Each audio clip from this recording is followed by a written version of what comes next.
Sa isinagawang isang linggong pangangaral sa Southern Luzon Mission, 238 katao ang nagdesisyong baguhin ang kanilang buhay at lumapit kay Kristo. Ang gawain ay naisakatuparan sa pamamagitan ng pagtutulungan ng mga care groups at ng Adventist International Evangelist na si Pastor Dan Smith. Ang kabuuang detalye tungkol dyan, balitang may pag-asa ni Christian Ed Bongon. Isang evangelistic crusade ang isinagawa dito sa Tigawan Church na may tema, The Search 2025.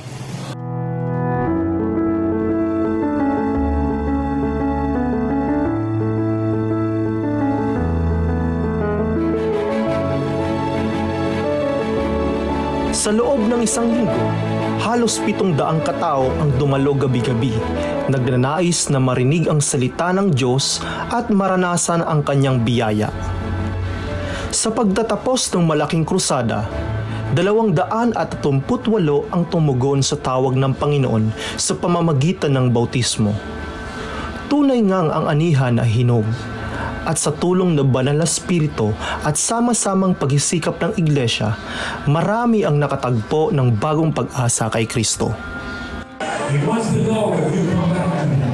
Gusto niya na aming naarapan ko na pumatay sa sayo.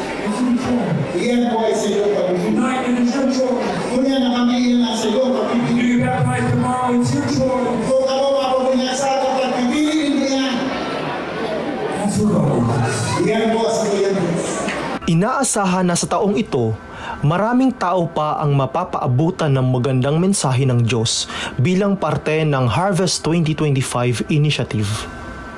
Sa bawat panalangin, pagsisikap at paglilingkod, ipinapakita ng Diyos na siya ang tunay na nagpapalago ng kanyang iglesia.